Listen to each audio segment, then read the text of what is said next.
Good evening from the south of Israel. This is Lazer Brody with another session of Emunah Hour. Tonight, Be'ezrat Hashem, we're learning the 10th principle of Emunah, which is omniscience and divine direction.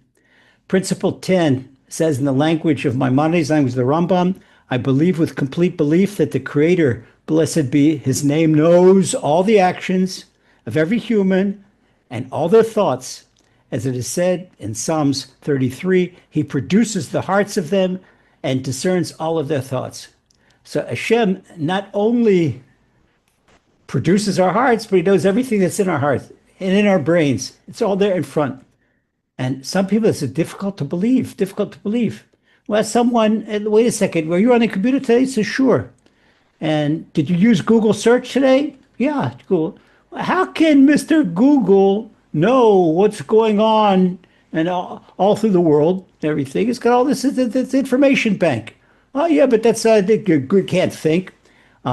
Artificial intelligence, it's really artificial intelligence because it can't think. It's just a bunch of algorithms that you put in a particular topic and tells you what's being said about that anywhere. But that's not what Hashem knows exactly what our motivation is, what we're thinking, where we've been, where we want to go. He produced all of us. So this is the belief in Hashem's omniscience. Hashem knows everything that's going on. This is difficult. Again, our principles of Emunah are difficult for us to fathom as long as our souls are trapped into this jail, this prison of flesh and blood. Once our souls leave the prison of flesh and blood, right away knows the truth and know everything. So where we lack cognizance, where we can't see with our own eyes, then we believe. And that's what we say with Emunah. Emunah begins where logic and leaves off. Okay, so we're talking about Hashem's omniscience. Not only that, it's not that Hashem knows everything and Hashem put the world in automatic pilot. Hashem's divine direction determines everything. And no thought, utterance, or occurrence in the universe is unknown to Him. He knows everything. So we're going to talk about the spiritual GPS right now. What's a GPS? To explain how Hashem's omniscience work. What does it mean to us? And how does that work together with this divine providence, which we prefer to call divine direction? Imagine that Hashem is the GPS in your car. You get in your car, you put on your GPS, you hook it on. That's Hashem. And this shows you the way your destination. In fact, we could really call the 10th principle of Emunah the GPS because it's God's personal supervision of our lives and everything we do and all of creation on a macro level, on a micro level, on a global level, and on a personal level. Hashem decides everything that's going on in our lives. Hashem decides each cell differentiation in our body. What we had for dinner, Hashem decides what is going to be part of our protein chain, and amino acid that becomes part of our muscle, and the other part that becomes waste that goes out the other side. This is all Hashem. Personal, this mind-boggling Hashem's personal supervision.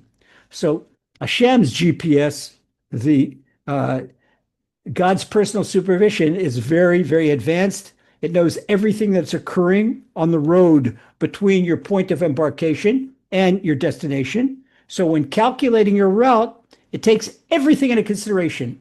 Everything into consideration. People that, for example, take something like life and death. Maybe a person, because of his or her actions, doesn't deserve to live. This is an important message for the month of Elul. We're getting ready the whole month for Rosh Hashanah. But the person does good for other people. Maybe in himself, the person does all types of things behind closed doors, not good. But as far as his relations to other people, he does good to other people. He helps support the poor. He's a good husband, and he's a good father, and he's loyal at work. He does certain things that he shouldn't do. Okay, but before Hashem punishes him, maybe then even there are things that the Torah requires the death penalty. Hashem will not take him from this earth if it causes too much anguish to other people that they don't deserve it. In other words, if the other people, they deserve the anguish, okay, he'll take them. But if other people will suffer unnecessarily because this person leaves the world, Hashem takes everything into consideration. That's why it's important to do good by other people, to do charitable deeds. Be good, because it helps, especially when we're on a trial in Rosh Hashanah for our life and death. We all get judged on the judgment day. So Hashem takes everything into consideration, and Hashem's GPS, it knows where the radar traps are, and knows where every hole in the road is, every pitfall that a person might encounter, and it sees where the traffic jams are, and it sees where the open roads are. But more than that, Hashem's GPS sees in the imagery of the GPS in your car, Hashem's GPS sees the thoughts of the other driver. If the other driver is going to dangerously cut you off, or if he's going to pass a solid white line, and if he's paying attention to his driving, or looking at his text messages and not paying attention to the road. And it also takes into account your state of mind and your thoughts, whether you're paying attention to the road. Hashem takes everything into account. So we're not finished yet. Let's not finish this. Just stop and think. If we ponder each one of these thoughts, I'm going fast because there's a lot of ground to cover. But we ponder each one of these thoughts. Wow, it spins our head. So the GPS, while it's taking you on your route, it's calculated ways to avoid nails on the road. Hashem knows that a certain road, there will be a nail in that road. And if you go on that road, that nail is going to puncture your tire, and you may have a blowout. Sometimes with a severe blowout, the car can turn around, completely turn over, and make it a potential hazard, an accident. And Hashem knows where there's jaywalking pedestrians. All of a sudden, you'll be driving and you're doing the speed limit, 30 miles an hour in the city. But even 30 miles an hour is very fast if someone right away crosses the street in the middle of the street between two parked cars. You don't see him, and you're 30 miles an hour, and it's right a couple of meters in front of the person. The son sees all these types of perils, and the perils would have ruined your trip. So sometimes you say, well, wait a second. Why is there a detour on the road, and I got to go around the other way? Or all of a sudden a policeman's got a blocked road. The road is blocked off for some reason. And a person is full of complaints. Why can't I go? And there's a traffic jam here, and a policeman says there's been an accident, take an alternate route. You're all kinds of upset because if you'd gone straight, you'd have been in your destination for 5 minutes. And this way you got to do a big detour in 15 minutes. That's not the accident. That's not the policeman. That's Hashem. Hashem, for some reason, is giving you a delay, giving you a detour. That's Hashem's GPS. So when we consider our 10th principle, when every time we have a delay in life, we have something that looked like a seeming setback, that's our GPS, God's personal supervision. That's Hashem taking us to the route we need to go, which is the best for us. So we're not even aware. We can see our GPS, or if somebody has Waze, it sees, there's a radar trap, and they warned him that there's a policeman here, and there's a camera that's going to take a picture if you go through the red light. But we're not even aware of what Hashem is doing all the time. So I'm doing things we can't even begin to understand, begin to believe, and we take them for granted because we don't know about them. So especially if it's a routine trip. Let's say you go the same trip to work, you have a 15-minute drive to work, or a 10-minute walk to school. It looks routine. And somebody says, he would say, heaven forbid, he says, I don't need Hashem, I can take it, I do the walk every day. Oh, you certainly do. That's why why do we have a mezuzah on the front door? And we kiss the mezuzah when we leave the front door, and we kiss the mezuzah when we come back. Because everything requires prayer before you get in the car. Before you go anywhere, it's the same thing. You go, how many work days a year? 270, 260 work days a year. Do the same thing every day. Don't take it for granted. Don't let routine take it for granted. Hashem, let me get there peacefully. How many things happen? The car could break down. A drunk driver, a terrorist on the road. You can see there's all types of crazy things going on. Don't take it for granted. Anytime we leave the house, Hashem, help me get to the destination. Hashem, be with me on my way. Hashem, don't leave me. Hashem, I cannot cross the street without your help. There's everything. Cross a crosswalk. Most I'd walk everywhere I need. Not to come to crossing a street. Who knows if out of nowhere come a big truck and go through, do not pay attention to crosswalk. You see this all the time, especially in Israel. People, they go through crosswalks, and the driver thinks he's got the right of way. So you take a look, you be careful. Hashem, let me cross the street. And not only that, look at the driver's eyes, see what they're doing. We try to anticipate what they're doing, but Hashem knows what they're going to do. So he said, Hashem, I can't anticipate whether he's all of a sudden going to put his foot on the gas. Things have happened. And people who've had the right of way, they've, heaven forbid, they've been damaged. There's an old expression about traffic that the guy had on his tombstone written, but I had the right of way. No, you don't have the right of way. Ask Hashem to help you go. We need to go. It's not, we can't make a foregone conclusion, cannot take anything for granted. And this principle encourages us to live with Hashem. To live the 10th principle, we're with Hashem all day long. It's not just some high in the sky principle. It's Hashem is with us. Hashem's our GPS. What's more, sometimes you ever been in the car, you've been angry at the GPS and you yell at it?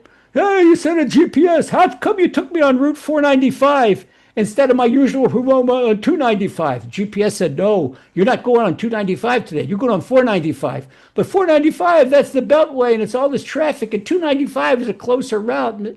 No, but if you're fortunate, Hashem does you a favor, that you get home and you're on the 7 p.m. news that a semi-trailer and a bus were involved on a terrible collision on 295 just at the same hour that you were supposed to pass through there. So, wow, now, oh, you're really ashamed. Hashem, how could I doubt you? How could I doubt you? What was it? A shame? That sounds like Hashem. Okay, Hashem gives us shame when we forget Hashem. So we forget Hashem, we get shame. So we have the shame. Okay, Hashem, how could I doubt you? Right there. This is for someone who's really lucky.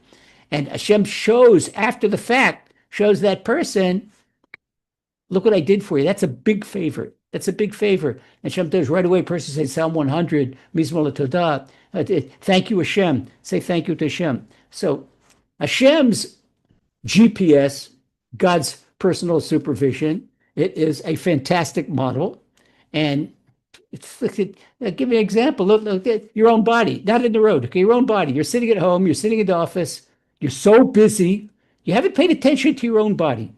So if your body doesn't have enough fluid, your GPS in the body, it's going to send a thirst message to your throat that you'll drink water. Wait a second. Why is my throat raspy? Oh, look, I haven't had water. So I'm going to grab my bottle of water. Thank you, Hashem. This is the message for the GPS. And what happens if your body needs vitamin C? And you don't know, you go to the supermarket and all of a sudden you see these bright golden oranges. And say, but great old oranges. And you go crazy. Your mouth salivates and this. You really have an urge for that. Your body said, come on, bring me some vitamin C. We're low on vitamin C. Pick it up. So this is the GPS, makes you yearn for a fresh tangerine or a glass of home squeezed orange juice. And the list of the GPS, God's personal supervision, functions in our lives is endless. Just open our eyes and see everything that is going on with us. It's all Hashem's personal supervision. So who's that Hashem that's personally supervising us? He's the creator. And the creator is the manufacturer. And a manufacturer made us manufacturers. Every manufacturer gives the owner's manual, new car, new washing machine, get the owner's manual. So the 10th principle, it teaches us that Hashem is much more than the GPS in our lives. Hashem's also our manufacturer. He produced us. He made each one of us inside and out. He made each one of us the physical aspect of us. He made each of the soul. The soul. It is mind-boggling to think that Hashem, as almighty as he is, as vast as he can, it's infinitely vast, where the nova super galaxies are a pinpoint for Hashem. They're nothing. They're nothing. And we're not even a pinpoint in the solar system, much less as super galaxies. So Hashem, hold it. Look how Hashem filters down and called Tzimtzum in Kabbalah, the constriction. Hashem constricts himself all the way down through worlds and worlds. And if it were, we're talking mathematics, we're talking about the minus zillionth power. It's so in such macro, and Hashem is sitting there deciding that tonight a baby is going to be conceived and a certain seed will meet a certain egg, and Hashem is configuring the chromosomes, how that final chromosome map, he takes a chromosome and moves it 1 nanomicron along the DNA chain. Crazy. And that's going to determine whether the baby's going to be strong or weak, whether he's going to have blue eyes or brown eyes, whether the baby's going to have dark skin or light skin, red hair or brown hair. This is Hashem determining everything. So mind-boggling. And this is what the prophet Isaiah yells at us before Tisha B'Av. He said, not that we did the things, he said, Ami lo yibonan, that my nation doesn't observe. If we would take only this 10th principle of Emunah and the concept of the GPS, God's personal supervision, and just ponder that, everybody would have Emunah. Everybody would be close to Hashem. Everybody would realize. But we walk through like spaced out, Lucy in the sky with diamonds, head up in this cloud, and not pay attention to what's happening in our own lives. We're not talking about in the greater world. We're talking about our own lives. So that reason that the Rambam, when he states the 10th principle, he supports this tenet with quote King David. The Rambam does that, only does that here in the 10th principle. He brings a passage from Psalms. We didn't see that the Rambam did that any other of the 13 principles, only in the 10th. And he quotes Psalm 33, verse 15, and he says, he, Hashem, produces the hearts of them and discerns all their doings. So Hashem produces both dimensions of a creation, the manifest physical side, what we all can see with our eyes, and which is the body, we know it as the body, and the invisible spiritual side, which we call the soul, body and soul. So every creation on all 4 levels, there's 4 levels of creations, the mineral, the plant, the animal, and the human. They all have a physical side and a spiritual side. That's what we explained in our introductory lesson. To go back, and we talked about how the nefesh, ruach, and the neshama, the nefesh, the basic animal soul, it's a basic creation soul. Everyone has that. Even a tree has this basic soul. It's a life force. But then ruach, only humans have it. And that's a speech. And the neshama, that only a person that observes Hashem's command has a neshama, that's the godly soul. Because a person can't merit. The godly soul will not exist within a person that disdains Torah. And so they of course they don't have Emunah, but they don't have the wherewithal to discern Hashem's light. For that, we need the neshama, the godly soul. Okay, so you could go back and see our 2 introductory lessons, explain this all completely. I don't want to go back to review that too much, because we have to move forward in the 10th principle. So we see Hashem created both sides of creation, the physical side and the spiritual side. And Hashem knows everything about that particular creation, what that creation is doing and what that creation is thinking, and the aspirations and the hopes of that creation, everything. So let's go a step further. Talk about GPS. People think that, that the Torah is outdated. The Torah is not high tech. It's behind high tech. High tech is primitive compared to Torah. We mentioned, and last week we talked about Louis Pasteur, how because of the wisdom of the Gemara, Louis Pasteur was able to discover vaccines. It goes much further. In the 10th principle, we see that the Chafetz Chaim, Rabbi Yisrael Meir HaKohen Kagan, he lived to the age of 95. Hashem took him in 1933, right before the Nazis came to power, because he didn't want the Chafetz Chaim to see the Holocaust. Chafetz Chaim knew it was coming, but he didn't want the tzaddik to suffer by seeing the Holocaust. So he wrote back in his day that the entire purpose of technological advances is to strengthen our belief in divine providence. And that he says that in Shem Olam at the end of the book. Well, the telescope teaches us that Hashem's universe in macro is way greater than the naked eye can see. So the microscope, the telescope, that's the world in macro. The microscope is the world in micro. The more we develop high-powered microscopes, the more we discover that there's more to creation than we think they are. We all get lower. People, I don't know when DNA and RNA were discovered. It's not that long ago. not that long ago. It's a relatively new discussion, but then about atoms and splitting atoms. And Hashem, he creates the eye that sees and the ear that hears. And you can see, even though I think people like me that have hearing aids, that very sophisticated hearing aid, it's good. Since I started wearing the hearing aids, I had to change them about 3 times, 4 times, and other much more sophisticated. As sophisticated as they are, nowhere near the quality of human hearing. And as good as a person's eyeglasses are, nowhere near the human eye that doesn't need, with 20/20 vision, that doesn't need any help. Nowhere near. And take a young person, that the eye muscles are still flexible, the way a young person could focus. The older person has more difficulty focusing because the muscles in the eyes, they harden. Okay, David Dome could explain this much better than I can. That's his profession. But then we see this is what happens. That we have everything gets hard, gets more stiff, gets less flexible as we get older.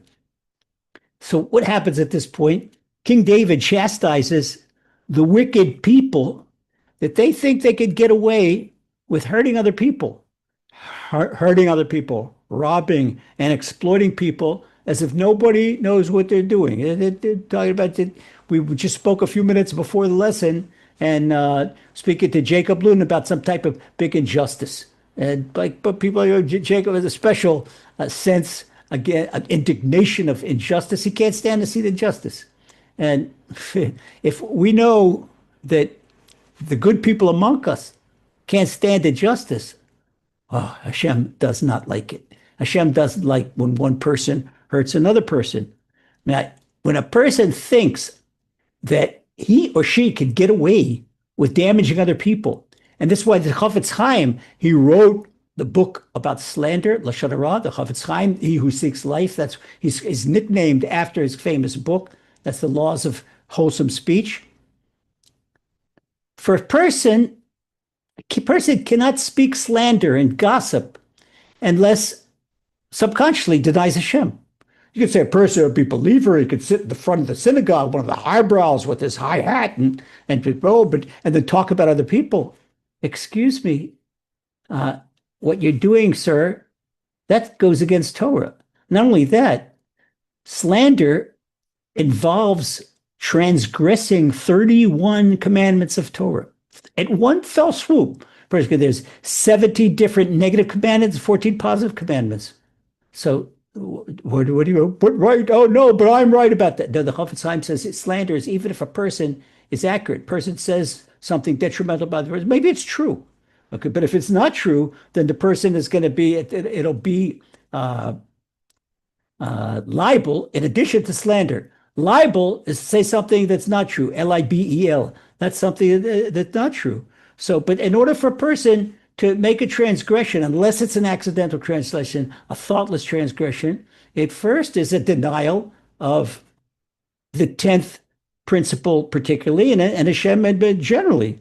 Okay, because the person says, Hashem doesn't see what I'm doing. Either there's no Hashem or else he doesn't see, both of which are denying Hashem, both of which are atheism, and it's terrible to say something like that. So King David says, he says, fools, what are you going to hear? And he says, he who created the ear, he doesn't understand. He created the ear. So he says, fools, what are you going to understand? So he who created the eye, he won't see. So Hashem's hearing and sight record everything, everywhere, better than any Google search engine, better than anything on the web, and better than the most sophisticated surveillance system, and better than, Bill Gates as artificial intelligence or whatever.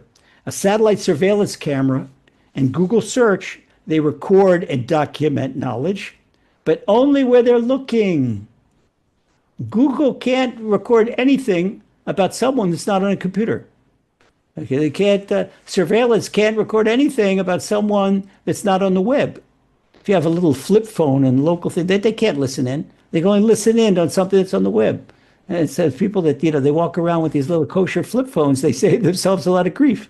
is that then they don't become an algorithm on some government website where the government all of a sudden picks up everything and knows everything about them because sees what their interests are and sees where they. Well, all of a sudden you look on your computer and you get thrown these advertisements that you've been looking for a vacation in Portugal. All of a sudden they throw you rent a car in Portugal. What? I didn't ask for that. How did they know that? Because you've been searching the web for a vacation in Portugal, and this goes into the knowledge bank, and now they do it. And then the next thing, your wife is going to get fashioned, what the styles in Portugal are now, and how to dress on vacation, all types of different things. So, but they only know because you've showed them. They have someplace to look. They don't know this automatically. They cannot know this. Only Hashem can know this without you being on the web, without you accessing, with just the information being in your mind and in your heart. And only Hashem could do that. There's no technology that can read a person's mind and read a person's heart because technology it's mechanical. It's sort of limited. Hashem is not limited. Hashem is omniscient. And this is what the prophet Zechariah says in chapter 4, verse 10. That the eyes of Hashem cruise the entire earth all the time. There's surveillance on everything, again, in macro and in micro. And Jeremiah the prophet says his eyes are open to the ways of man, that Hashem sees everything.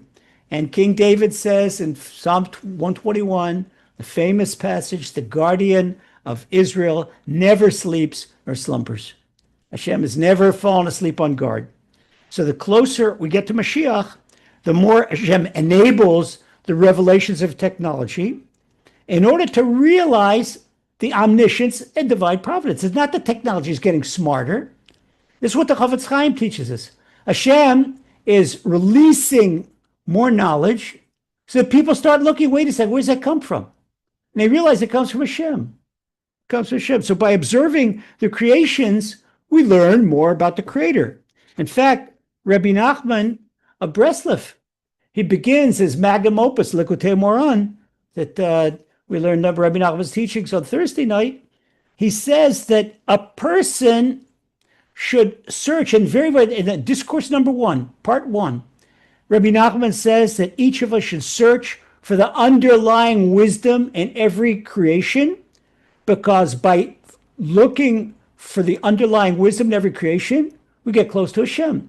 Because that creation, all wisdom, King Solomon tells us all through Proverbs, that only true wisdom comes from Hashem. There's no wisdom outside of Hashem. Which is, if people want, a nuclear physicist doesn't have wisdom, a heart surgeon doesn't have wisdom, some great professional, the astrophysicist doesn't have wisdom. No, they're like technicians. They're a technician, just like the plumber, the mechanic. But it's on one level of technology, of technician. And there's a more sophisticated level of technician. But how many times you remember those of us who've been in university have a professor emeritus of some certain faculty, and the president goes with untied shoes or use foul language. And we all had professors like that. A professor with low lives, or professors that would lay a hand on a female student. All types of that. That's not. Wisdom comes from Hashem. Wisdom comes from the Torah, because any true wisdom comes from the divine wisdom, Chachma, Bina, and Dat, the 3 spheres of divine wisdom. Okay, so take a really sophisticated, an Intel, which is made here in Israel, the i7 computer processor, all right, and its use of multi-threading technology. Hey, why does Hashem do that? Multi-threading technology. Where do we learn multi-threading technology? Learn the dynamics of the brain. Learn the physiology of the brain. The brain is much more, it's much more sophisticated technology than the computer processor. The multi-threading in the brain is much more sophisticated than a computer processor, and it's a lot more effective than a computer processor, and a lot more intricate, because the human operating system, it's stronger and it's more durable and much more effective than the best computer operating system. Look at the life of your processor today. It used to be in the first days of processors. I remember and before the i3 even. i3, you could get a good 6, 7 years, 8 years from your computer. Now, no longer 3, 4 years. 4 years if you're really lucky. They think that. And look what a person goes and thinks. I say, wait a second, though, they get ruined. They get Alzheimer's when they're on. Come to Israel and visit a Haredi old age home in Jerusalem. And watch how the 90-year-olds, that they all have walkers, and they're sitting and they're learning Gemara like they're on fire. Where they use their mind, when the minds are active, what happens when minds have dementia? When they sit in the active mode in front of a TV set. The body, when it's active mode, the body has dementia also. The body degenerates a lot faster. But a person who works out, a person who can work out, he can maintain his muscle mass well into the 80s and even to the early 90s. It doesn't degenerate. But if a person the body begins natural degeneration at age 35. It depends how a person uses his body and how a person uses mind. So I say people that study, people that learn, especially Torah scholars, go through a long list of Rabbi Vosner lived till 103, Rabbi Yosef, all well in their 90s. You can see people that in their 90s and 100 years, the Chazon Ish went way past 100, Rabbi Zalman Nechemia 102. People that lived till long age, and they were sharp right until the end. Rabbi Steinman, I think Rabbi Steinman made it to 104. And they were sharp right until the end. And you can see because their minds are all the time working. So you can see the mind used the way Hashem wants the mind to be used, with it's focused on a book, not on a screen. By the way, be very careful of screens. Yesterday, Leo Grossman told me when we spoke, he said the blue light in a screen is more addictive than crack. And people don't realize that they go into like kyphosis. They cannot take their eyes away from the screen. And it's so dangerous. They can run over the car. They don't look across the street, go to the crosswalk, not only say, Hashem, help me. They can't speak to Hashem because they can't take away their attention from the cell phone. They're so addictive. And such people, they have really difficulty keeping Shabbat. At least if they do keep Shabbat, then they're lucky enough to have 1 day of vacation. But this is really difficult for them. It's even worse than a smoker, more addictive than nicotine. So have to be very careful and use Hashem's creations the way Hashem wants us to. And that's why this Torah is simply Hashem's guideline to how to use our lives. And so there's a difference between a human being and the mind that Hashem gave us. And there's all these machines, computers. Computers cannot reason. They can only spit out what they say, what's in comes out. People can reason. And the power of human reason, where does that come from? That comes from the soul. That comes from the divine soul, which is a tiny spark of Hashem. So the purpose of technology, as the Chofetz Chaim teaches us, is to help us realize how vast Hashem is and how infinite and omniscient his divine providence is. And this is what Hosea the prophet reminds us, that the ways of Hashem are just and the righteous walk in them, but the transgressors stumble on them. The same exact thing, the Gemara says this all through, that the same exact sunlight, that the righteous, they get a nice suntan, but the evil, they burn in that sunlight. That's Hashem's light. So when the righteous look at technology, what happens when a righteous person looks at technology? It's awed and humbled. And what does a righteous person say? It says he's looking about, he hears about this new Capella 2 synthetic aperture radar. It's called SAR. It's a satellite spy camera. It's something that the secret services of major countries use. And it can penetrate walls. This is something that can take a picture of something going on behind a concrete wall. And it's only a creation.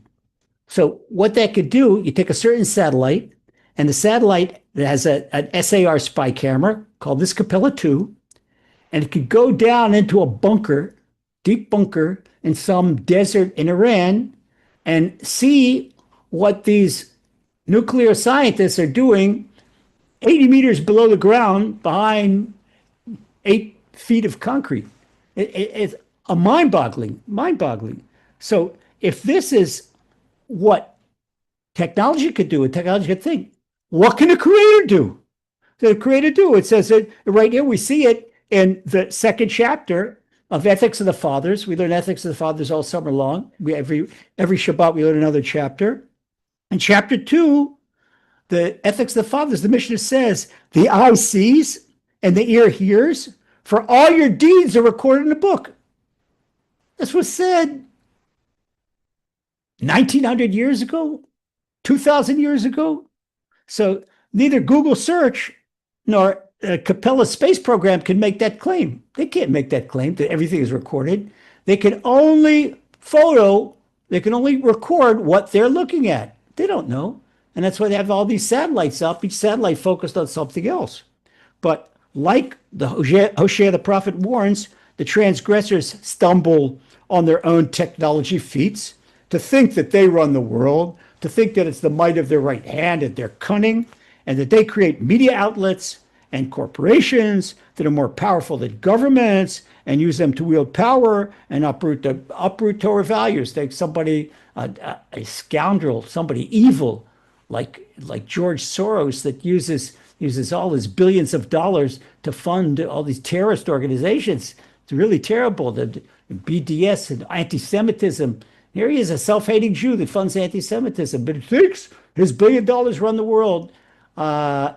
Don't be jealous of George Soros and his money. Don't be jealous of the wicked. And this again, what the tractate of Ethics of the Fathers tells us, Pirkei Avot, that don't hold the stopwatch in Hashem's face. Al tityesh min haponut. That says 4 words. It says, don't be upset. Don't be disappointed when you see that Hashem is inactive. Hashem is not inactive, but Hashem is waiting for the person to dig himself a deep enough hole. Hashem decides when this person digs a 6-foot hole in the ground, he'd be buried. Well, the person's only dug 4.5 feet. Okay, so he's going to dig his own grave. Hashem let him dig another, do some more evil, keep going, and then he gets the throne book. And all of a sudden, see, then the Chafetz Chaim, who writes about technology, people came to the Chafetz Chaim, and they were so upset. There was this really rich miser in Radin in the south, in North Belarus, South Lithuania. So it depends on what war. It was sometimes part of Belarus, sometimes part of Lithuania. And he was a slumlord. He was a slumlord in the Chafetz Chaim's day. And he had all these dilapidated shacks, and he rented them out to poor people. But they were exorbitant rents. He was a European slumlord, a shtetl slumlord. So the one time there was this winter that was really difficult winter, snowy winter.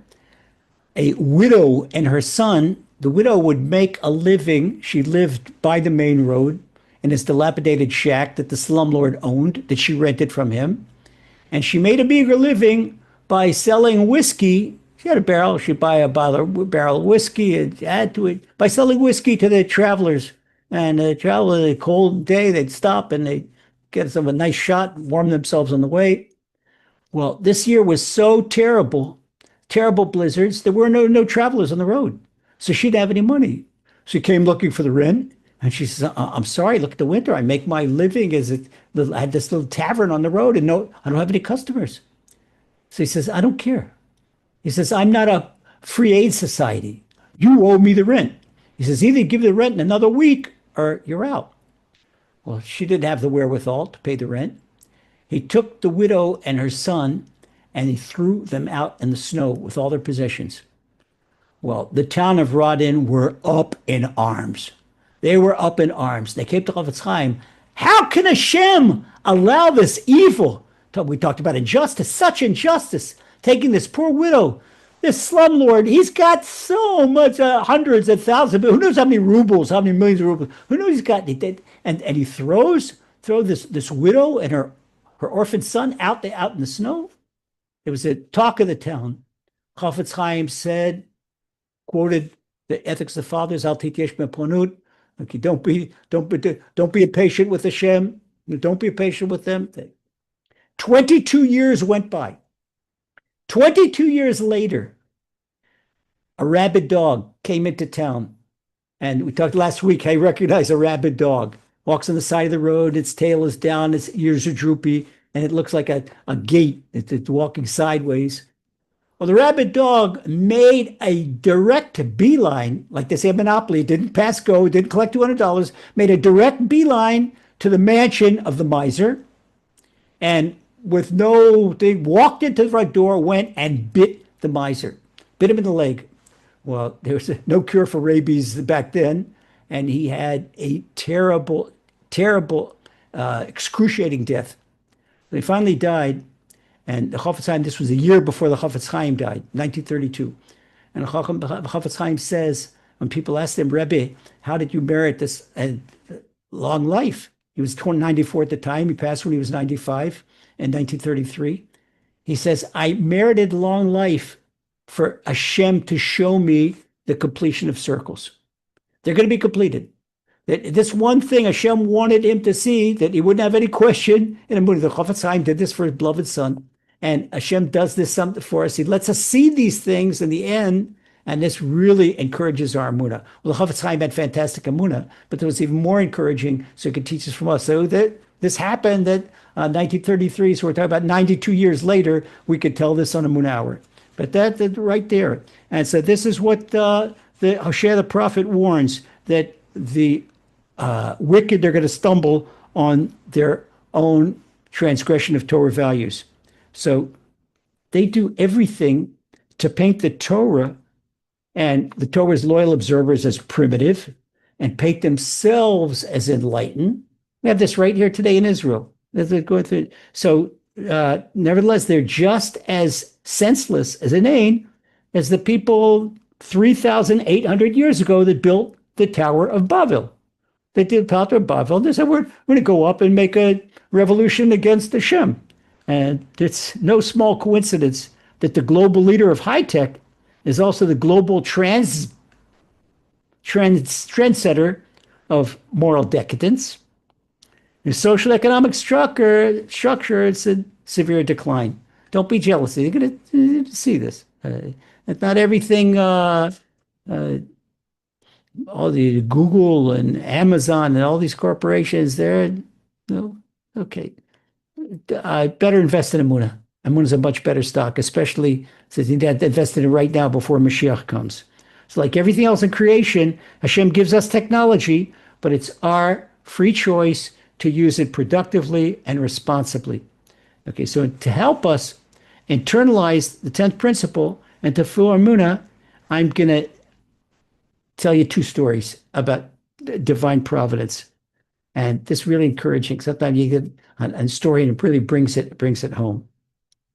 This is something with Rabbi Chaim Kanievsky, who was the great previous generation. He left us a few short years ago. And a boy with a terrible scar on his face, he came to see Rabbi Chaim. Now, the boy, he was one of the best boys in his yeshiva. And he complained that he said there plenty of it because such a good boy in yeshiva. And he was offered a lot of matches, but he never had a second date. Never had a second date. The first date, and then it would be canceled. Because every girl that looked at him and saw the scar face, she was horrified. So Rabbi Chaim listened to him patiently, and he gave him a blessing that the next shidduch, the coming match offering, it should be fruitful. And he said, tell the next girl you go out with how you got those scars. Well, he said he could understand what Rabbi Chaim was talking about. He said, Rebbe, what do you mean? I should right away call attention to my scarred face? At least they give me a chance to speak to her, but right away scare her away? She's sure to run away. So Rabbi Chaim Kanievsky reassured the young man. He smiled patiently. We got to listen to our sages. And he heeded the Rebbe's advice. So the next date, before talking about anything else, he said to the young lady, he says, before we continue, I have to explain something. He said, do you remember a few years ago when there was an intifada? Intifada is the Arab word for uprising. Intifada in Jerusalem, when Arabs went on a stabbing rampage. We're talking about the 1990s. 1990s, there were all the time, you walk through the streets of Jerusalem, every day there was a stabbing incident. and people were walking around with tear gas, and people that's really learning hand to hand, that became really popular, and people had to defend themselves. But this was a really difficult time, very difficult. It's around the middle of the 2009, the end of from about 1988 to for about 10 years. Okay, so the boy tells the girl, he says, I was walking home from yeshiva in the old city, and I heard this terrible scream. And he says, I'm not a fighter or a hero. I learned Torah. I'm a yeshiva student. So I ran in the direction of the scream, and I found an Arab wielding a knife in the face of a terrified young Jewish girl. Well, I let out a war cry, right away, a Geronimo war cry, like an Indian. And I shouted to the Arab to let the girl go, let her go. And without thinking, I jumped on the Arab. So meanwhile, she ran away, she escaped. But the Arab slashed my face several times with the knife, and I fought him with all my strength. And I don't know where Hashem gave me the strength, that he ran away too. He could have killed me, but Hashem didn't let that happen. Well, the young man took a deep breath, and he continued his narrative. He says, I tried all kinds of plastic surgery to get rid of the scars, but nothing helped. They're so deep. And he says, I know that my face is ugly and scary, but I think maybe I made it worse by trying the surgery. So he said to her, I'm sorry for upsetting you, but I know I'm horrible to look at, but Rabbi Chaim Kanevsky, he told me that to tell the next girl I meet how I got these scars. So the girl's lips were quivering, and all of a sudden she burst out in tears. So man says, he says, I'm sorry, I upset you. Why are you crying? And she said to him, I was that girl. She cried through her tears. She said, you saved my life. She looked at him, but she didn't see any scars. She saw her heroic bashert, her heroic intended mate, and that was her intended partner for life. So, wow. The above story, this story tells us that Hashem's divine providence so profoundly governs not only the milestones of our life, but the tiny details in life, bringing two soulmates together. Stop and think about your own soulmate. You think, oh, this is just some story that Chaim Kanevsky would. Stop and think of how normal life you would not have met your soulmate. And Hashem made all these different circumstances and put you in a different set of circumstances, in a different profession, a different school, a different town, a different circle of friends. And in this new place where you couldn't understand what Hashem's doing to you, why is Hashem making you move? Why is Hashem making you change your jobs? Why is Hashem, all of a sudden you lost your friends and there's something seemingly bad. And you have new friends. And your soulmate is part of this new group of friends. Otherwise, if you would have stayed in your comfort zone, you'd have never met her. Okay, this Hashem does all types of things. Every single one of us stop and think about Hashem brought you together. And think of these things. I see such people, for example, I'm sure, I hope Avigail is not married, Representative Avigail. Okay, I knew Avigail way back in Miami, but now, if I told Avigail 10 years ago, maybe when we first met, that she's going to be a Rebbetzin in Jerusalem, what? Mother, you can see the odyssey, the circumstances Hashem did. And Hashem brought her across the Atlantic from Florida, the families from Latin America, and then they brought her from Miami across the Atlantic and to come here. And now she lives in Israel, and she's married to a great guy, and she's a mother. That's amazing. Thank you, Abigail. Right here, it's just I look at it. I can look one by one. I could get the stories about Baruch Hashem. Know everybody, but could go one by one, and the stories that know about your own lives that come to know each other. So you could see. I want to tell you a story. I know that I was witness to. This happened right here in Ashdod. Okay, now before that, Gaza has been neutralized the most part for years, since 2008. We live in Gaza, where we live in Ashdod, and it's not far from Gaza. And from time to time, get bombarded from Gaza. We spent a lot of missile fire. We live 18 minutes drive from the Gaza border. In Ashkelon, it's only a 9-minute drive. Okay, they get even worse than us. In Sderot, it's a 5-minute drive. So if it takes 15 seconds for a Katyusha rocket to go from Gaza to Sderot and 20 seconds to Ashkelon, it takes a whole 32 seconds to hit the south of Ashdod. Well, that went through, and there are plenty of Shabbatot and taking cover and bomb shelters, going through all types of things. Okay, now we have in Israel the red alert alarm system. The red alert alarm system is very, very good.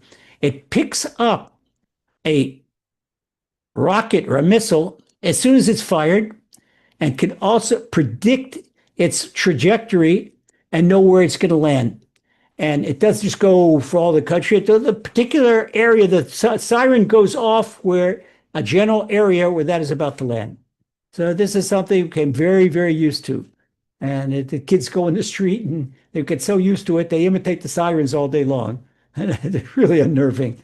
It says every time you hear a motorcycle in first gear, it sounds like the siren's about to go off. This is like Pavlov's dog with that red alert siren.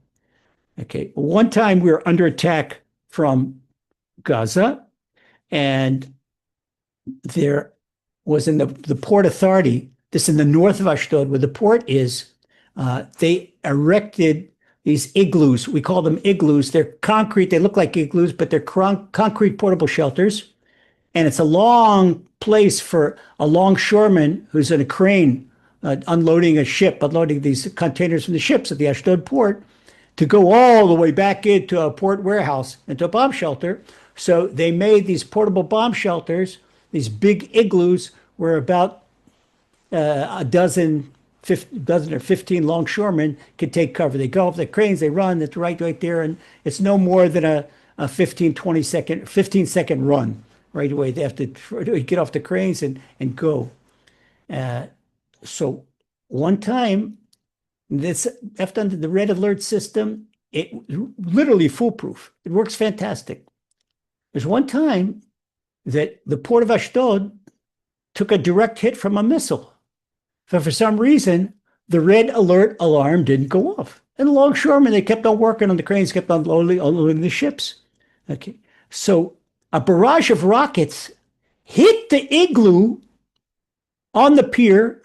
They were away from it, about a 15-minute. They had a big jolt, but they weren't hit. And it was such a tremendous barrage that it went right through the concrete. So if the alarm had gone off, the longshoremen would have been there, and they would have been on the way to the next world. Well, it wasn't their time yet. So Hashem, this one special time, the alarm didn't work. And by the alarm not working, that a dozen or so longshoremen, their lives were saved. So this is 2 rockets landed right on there. The third rocket landed in the sea, but nobody got hurt. So you see, if the alarm had functioned normally, like it should have, then there would have been bad news. So this malfunction, that's another product of Hashem's GPS, Hashem's magnificent, God's personal supervision that predominates all over everything. And we see this all times a day. You have to know, if the Gemara in Tractate Brochot tells us that if our flesh and blood eyes could see the number of lethal bacteria and lethal viruses floating around the air, we'd go crazy. But we'd realize that Hashem's magnificent divine providence is preserving our lives every moment of the day. But we can't see it, we believe it. And we believe it, we become much happier, much more appreciative, and Hashem gives us many more reasons to appreciate. And God bless for a wonderful month of Elul. All month long, we wish each other a inscription and signature in the Book of Life for wonderful New Year 5786, which is another 3.5 weeks. And we look forward to seeing everyone every week. God bless.